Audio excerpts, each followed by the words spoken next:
আজকের থাম্বনেলে দেখেই বুঝতে পেরেছেন আলোচনার বিষয় তারেক রহমান কি ঘাতকের নিশানায়? বাংলাদেশের গুপ্ত হত্যার ইতিহাস কি আবার নিজেকে পুনরাবৃত্তি করতে চলেছে? এই বিষয় নিয়ে এখনকার আলোচনা। বাংলাদেশের রাজনীতিতে একটি কথা বারবার শোনা যায়, এই দেশে ক্ষমতার সবচেয়ে বিপজ্জনক জায়গা হচ্ছে ক্ষমতার শীর্ষে থাকা। কারণ এই দেশের ইতিহাসে এমন একাধিক অধ্যায় রয়েছে যেখানে রাষ্ট্রপতি কিংবা রাষ্ট্রপ্রধানকে হত্যা করেছে বাইরের শত্রু নয়, বরং রাষ্ট্রযন্ত্রেরই একাংশ। শেখ মুজিবুর রহমান, জিয়াউর রহমান দুজনের হত্যাকাণ্ডেই বিদ্রোহী সেনা কর্মকর্তাদের সম্পৃক্ততার প্রমাণ ইতিহাসে প্রতিষ্ঠিত। আজ আবার নতুন করে একটি প্রশ্ন উঠছে, বাংলাদেশের বর্তমান প্রধানমন্ত্রী তারেক রহমান কি সেই একই ধরনের বিপদের মুখে? সম্প্রতি এক প্রাক্তন সেনা কর্মকর্তা, যিনি অতীতে জিয়াউর রহমানের খুবই ঘনিষ্ঠ ছিলেন বলে পরিচিত, তিনি দাবি করেছেন যে তিনি একসময় জিয়াউর রহমানকে ঢাকার বাইরে রাত্রি যাপন না করার পরামর্শ দিয়েছিলেন। জিয়া সেই পরামর্শ শোনেননি, পরে চট্টগ্রাম সার্কিট হাউসে তিনি নিহত হন। এখন নাকি একই সতর্কবার্তা তিনি তারেক রহমানকেও দিয়েছেন, আর এখান থেকেই শুরু হয়েছে জল্পনা। এটা কি শুধুই একজন প্রবীণ সেনা কর্মকর্তার ব্যক্তিগত আশঙ্কা, নাকি এর পেছনে রয়েছে এমন কিছু তথ্য যা এখনো সাধারণ মানুষের সামনে আসেনি, পর্দার আড়ালে আছে, কিন্তু পর্দার আড়াল থেকে যে কোনো দিন তার প্রকাশ ঘটে যাবে সামনে? বাংলাদেশের ইতিহাসের দিকে তাকালে দেখা যায় ক্ষমতার পরিবর্তনের সঙ্গে সেনাবাহিনীর সম্পর্ক বহুবার আলোচনায় এসেছে। 1975 সালের 15ই আগস্ট জাতির জনক শেখ মুজিবুর রহমান নিহত। একের পর এক পাল্টা অভ্যুত্থান এরপরে ঘটেছে। 1981 সালে নিহত হয়েছেন রাষ্ট্রপতি জিয়াউর রহমান। 1975 সালের এর মধ্যে আবার 1975 সালের 3রা নভেম্বর মধ্যরাতে ঢাকা কেন্দ্রীয় কারাগারে বন্দী অবস্থায় বাংলাদেশের মুক্তিযুদ্ধের 4 শীর্ষ নেতাকে নির্মমভাবে হত্যা করার এক কলঙ্কজনক ঘটনাটি ঘটে, যার নাম বাংলাদেশের ইতিহাসে জেল হত্যাকাণ্ড নামে কুখ্যাত। বঙ্গবন্ধু শেখ মুজিবুর রহমানকে সপরিবারে হত্যার মাত্র 2.5 মাসের মাথায় তৎকালীন স্বঘোষিত রাষ্ট্রপতির নির্দেশে বিপথগামী কিছু সেনা সদস্য এই নারকীয় হত্যাকাণ্ড চালায়। এই হত্যাকাণ্ডে নিহত হয়েছিলেন 4 জাতীয় নেতা যারা ক্ষমতার শীর্ষে ছিলেন। সৈয়দ নজরুল ইসলাম, মুজিবনগর সরকারের উপরাষ্ট্রপতি, এবং সৈয়দ নজরুল ইসলাম তিনি হচ্ছেন মুজিবনগর সরকারের উপরাষ্ট্রপতি এবং মুক্তিযুদ্ধের সময় অস্থায়ী রাষ্ট্রপতি তিনি ছিলেন। তাজউদ্দিন আহমেদ মুজিবনগর সরকারের প্রধানমন্ত্রী, ক্যাপ্টেন এম মনসুর আলী মুজিবনগর সরকারের অর্থমন্ত্রী ছিলেন এবং পরবর্তীতে বাংলাদেশের প্রধানমন্ত্রী।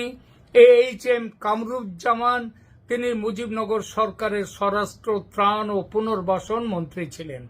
এই 4 হত্যাকাণ্ডের মূল উদ্দেশ্য ছিল সদ্য স্বাধীন বাংলাদেশকে নেতৃত্বহীন করা ও মুক্তিযুদ্ধের চেতনা থেকে বিচ্যুত করা। কারা করেছিল পাকিস্তানপন্থী যারা মুক্তিযুদ্ধের বিরোধী ছিল, সেই শক্তিরা।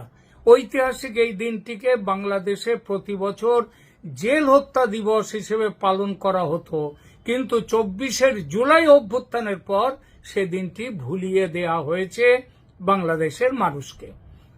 ইতিহাসের এই ঘটনাগুলি বাংলাদেশের রাষ্ট্র ব্যবস্থাকে দীর্ঘদিন প্রভাবিত করেছে।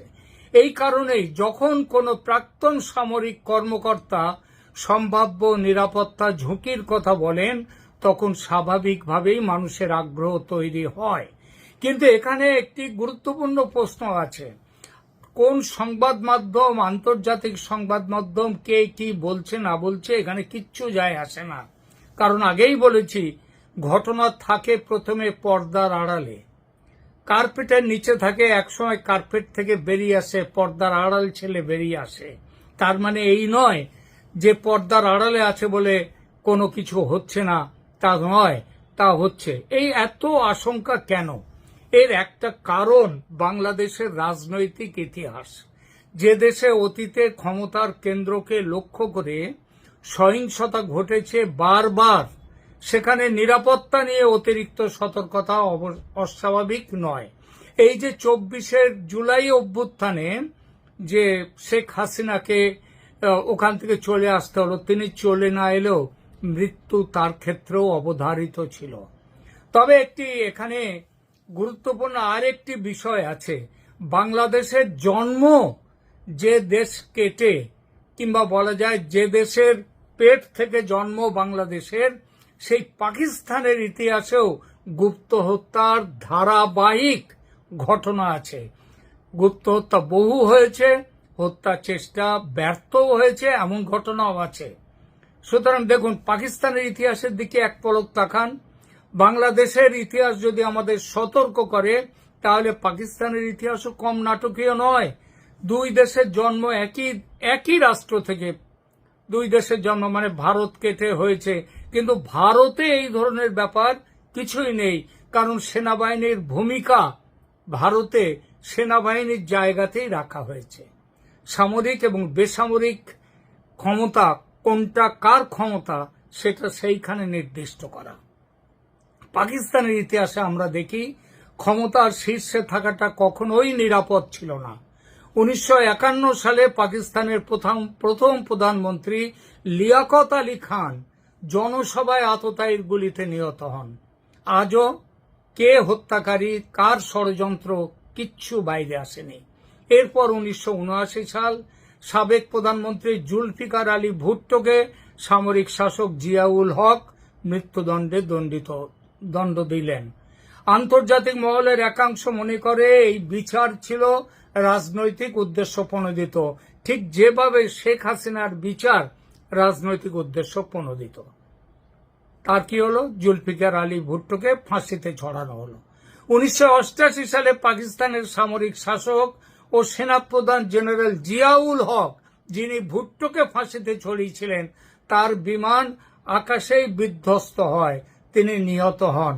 এটা ছিল স্পষ্ট নাশকতা, কোনো দুর্ঘটনার গল্প নেই। মার্কিন রাষ্ট্রদূত আর্নাল্ড রাফেল, তিনিও সেই বিমানে ছিলেন এবং তিনিও নিহত হন। এরপর 2007 সালে সাবেক প্রধানমন্ত্রী বেনজির ভুট্টো নির্বাচনী প্রচারের সময় রাওয়ালপিন্ডিতে আততায়ীর হামলায় নিহত হন। পাকিস্তানের ইতিহাসে সমানে চলেছে এইসব। 2003 সালে, এখানেই শেষ নয়, 2003 সালে তৎকালীন রাষ্ট্রপতি ও সেনাপ্রধান পারভেজ মোশাররফ, তার উপর কয়েকদিনের ব্যবধানে দুটি বড় হত্যা চেষ্টা হয়। শেখ হাসিনার হত্যা করারও বহুবার চেষ্টা করা হয়েছে। একবারের চেষ্টায় তো সমানে তিনি সেই ব্যাপারে দণ্ডও পেয়েছেন স্বয়ং আমাদের বর্তমান প্রধানমন্ত্রী তারেক রহমান। সেবার শেখ হাসিনাও অল্পের জন্য প্রাণে বেঁচে যান। অর্থাৎ পাকিস্তানের মতো বাংলাদেশের ইতিহাস একই সঙ্গে দেখা যায় যে এখানে একটা গুপ্ত হত্যার, গুপ্ত ঘাতকের একটা ইতিহাস আছে। তার কিন্তু কেন এই হত্যাকাণ্ড হচ্ছে, এত গুপ্ত হত্যা কেন? তারেক রহমানের সরকার একদিকে আওয়ামী লীগের সঙ্গে তীব্র রাজনৈতিক সংঘাত রয়েছে, অন্যদিকে ভারত বাংলাদেশ সম্পর্কও এখন সবথেকে সংবেদনশীল জায়গায় পৌঁছেছে নানা ইস্যু নিয়ে। এই অবস্থায় নানা ধরনের গুজব, জল্পনা এবং রাজনৈতিক বক্তব্য সামনে উঠে আসছে। সবচেয়ে বিতর্কিত প্রশ্নে আসা যাক, যদি সত্যি তারেক রহমানের হত্যাকাণ্ডের কোনো চেষ্টা হয়ে থাকে, যদি সেরকম সম্ভাবনা যদি থাকে, তাহলে সেই ষড়যন্ত্র কারা করতে পারে? এখানে একটা বিষয় পরিষ্কার করা জরুরি। প্রকাশ্য তথ্যের ভিত্তিতে বর্তমানে কোনো নির্দিষ্ট ব্যক্তি, গোষ্ঠী বা প্রতিষ্ঠানের বিরুদ্ধে এমন অভিযোগের সমর্থনে বিশ্বাসযোগ্য কোনো প্রমাণ নেই। এটা হত্যার আগে থাকে না। মুজিবুর রহমানকে বারবার তাকে সাবধান করে দেওয়া হয়েছিল যে তার বিরুদ্ধে ষড়যন্ত্র কিন্তু চলছে। মুজিবুর রহমান তিনি সেখানটায় তিনি কান দেননি, অর্থাৎ তিনি সরকারের প্রধান হয়েও তিনি কোন রকম আঁচ পাননি যে তাকে হত্যা করা হতে পারে। অর্থাৎ যতক্ষণ না নিহত হচ্ছে কেউ ততক্ষণ বোঝা যায় না ষড়যন্ত্র, নিহত হলে তখন বেরিয়ে আসে ষড়যন্ত্রের কথা। এখন এই কোন দেশের সরকার প্রধানের বিরুদ্ধে হুমকি থাকলে বা বিভিন্ন উৎস থেকে তার হুমকি আসতে পারে, উগ্রপন্থী সংগঠনগুলো দিতে পারে, সহিংস রাজনৈতিক গোষ্ঠীরা হুমকি দিতে পারে, কোনো একক হামলাকারী বা অন্য কোনো নিরাপত্তা ঝুঁকি সেগুলোও থাকতে পারে, কিন্তু প্রমাণ ছাড়া কোনো কাউকে আমরা প্রথমেই সম্ভাব্য হত্যাকারী হিসেবে চিহ্নিত করতে পারি না। কিন্তু এটা ঠিক, বাংলাদেশের যা ইতিহাস, যা পরম্পরা, সেখানে তারেক রহমান এবং তারেক রহমানের বিরুদ্ধে এখন যদিও তিনি নিজে বাঁচবার জন্য চীন এবং পাকিস্তানের সাথে খুব ভালো সম্পর্ক তৈরি করছেন, কিন্তু তিনি বাঁচতে পারবেন বলে অনেকেই মনে করছে না, যার জন্যই তাকে নিষেধ করা হয়েছে যে তিনি যেন ঢাকার বাইরে রাত্রি না কাটান। কিন্তু ঢাকার ভেতরে থাকলেই কি তিনি নিজের জীবন বাঁচাতে পারবেন? শেখ মুজিবুর রহমানের হত্যা তো ঢাকার ভেতরেই হয়েছিল, সেনাই করেছিল তার হত্যা, তার নিজের বাসভবনে হত্যা করেছিল। সুতরাং ঢাকার বাইরে গেলে, হ্যাঁ, ঢাকার বাইরে গেলে যে বাঁচবেন এমন কথা নেই, কিন্তু ঢাকার ভেতরে থাকলে অন্তত যে বাইরে গেলে যতটা আশঙ্কা থাকে সেই আশঙ্কার পরিমাণটা হয়তো কিছুটা কমে। এর মধ্যে সামাজিক মাধ্যমে কারা হত্যা করতে পারে এই নিয়ে অনেক কথা ঘুরছে, অনেক কথা সামাজিক মাধ্যমে ঘুরছে। কেউ বলছেন এটাকে পাকিস্তান তাকে হত্যা করতে পারে। কারণটা কি? কারণ পাকিস্তানের উদ্দেশ্য, আমেরিকার উদ্দেশ্য ছিল যে জামাতকে ক্ষমতায় নিয়ে আসা, কিন্তু তা তো আসেনি। আর তারেক রহমানকে দিয়ে হয়তো পুরো কাজটা হচ্ছে না ঠিক মতো করে, যদিও তিনি খুবই চেষ্টা করছেন পাকিস্তানের গুডবুকে থাকার, কিন্তু সেটা হয়তো হচ্ছে না। আর পুরোপুরি বাংলাদেশকে একেবারে পাকিস্তানের একেবারে কোলে গর্ভে নিয়ে যাওয়ার চেষ্টা চলছে, সেই হিসেবে পাকিস্তানের ভূমিকা আছে। ভূমিকা এখানে অনেকেই বলছে আওয়ামী লীগের গত 2 বছর প্রায় হতে গেল, কই আওয়ামী লীগের মধ্যে এমন কোনো জিনিস দেখা যায়নি যে তারা এই ধরনের কোনো কিছু করতে পারে। তৃতীয়ত হতে পারে কি, সব থেকে যেটা ভয়ঙ্কর সেটা হচ্ছে কি, যে সেনার ভেতরের কোনো গোষ্ঠী তাকে হত্যার চেষ্টা করতেই পারে। বাংলাদেশ সেনার ভেতরে অনেক রকম গোষ্ঠী আছে, এখানে পাকিস্তানপন্থী গোষ্ঠী আছে, উগ্রপন্থীরা আছে, আবার অল্প স্বল্প হলেও ভারতপন্থী গোষ্ঠী আছে, আবার আরো অল্প স্বল্প হলেও তাদের সঙ্গে আছে আওয়ামী লীগপন্থী গোষ্ঠী। তো এরা সব মিলে এরা যে কেউ আবার গোষ্ঠীর বাইরে ব্যক্তিগত ইচ্ছা থেকে সেখান থেকেও করতে পারে। দেখুন, ইসলামের সব থেকে ওপরে 4 জন খলিফা তারা নিহত হয়েছিলেন এবং সেই নিহত হওয়ার পেছনে যে সব সময় যে কোনো গোষ্ঠীর হাত ছিল তা না, ব্যক্তিগত ঈর্ষা থেকেও, ব্যক্তিগত বিরোধ থেকেও খুন হয়েছেন। এবং তাছাড়া তাদের ইসলামের পন্থা নিয়ে, পথ নিয়ে বিরোধের জন্য কারা খুন হয়েছেন? খলিফারা। সুতরাং ইসলামের মধ্যে যে কোনো কারণেই হোক হত্যা এবং মৃত্যু, গুপ্তঘাতক, এগুলো যেন জড়িয়ে রয়েছে তার ইতিহাসের মধ্যে। সেই ইতিহাস থেকে বেরিয়ে আসতে পারছে না কোনো মুসলিম দেশের নেতৃত্ব, কেউ বেরিয়ে আসতে পারছেন না। পাকিস্তান বেরিয়ে আসতে পারছে না, এমনকি বাংলাদেশও বেরিয়ে আসতে পারছে না। এর মধ্যে আরেকটি সম্পৃক্ততা, কার ভূমিকা আছে বলে সেটা কথা চলছে। কার ভূমিকা? সেটা হচ্ছে ভারতের ভূমিকা আছে কিনা।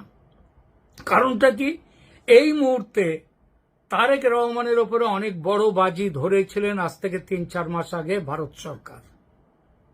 তাকে লন্ডন থেকে নিয়ে আসার জন্য ইলেকশন করা, যে মোহাম্মদ ইউনূস তো ইলেকশন করতে চাননি, 5 বছর ক্ষমতায় থাকার প্ল্যান ছিল তার, কিন্তু তা সত্ত্বেও আমেরিকা এবং ভারতের যৌথ চাপে ইলেকশন ডাকতে হয়েছিল।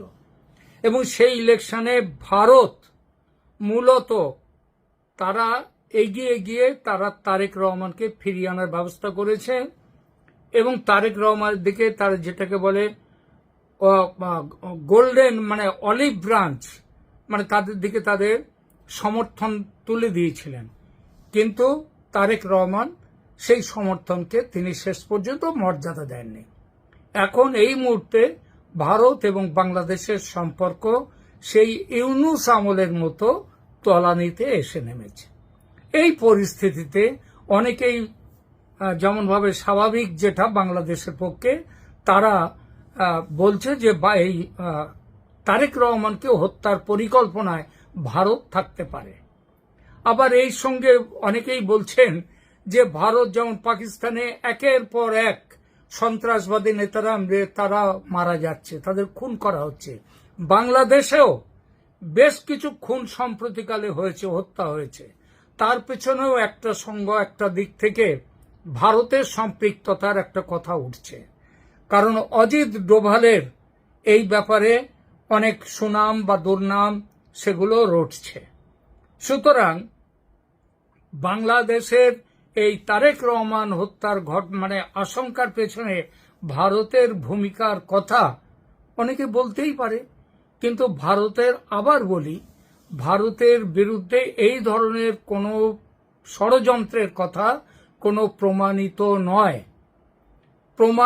নয় সেটা।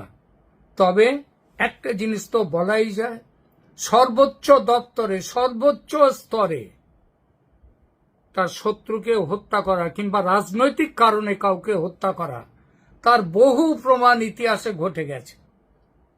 লাল বাহাদুর শাস্ত্রীকে নিয়ে যাওয়া হয়েছিল তাশখন্দে 1965 ভারত পাকিস্তান যুদ্ধের পর।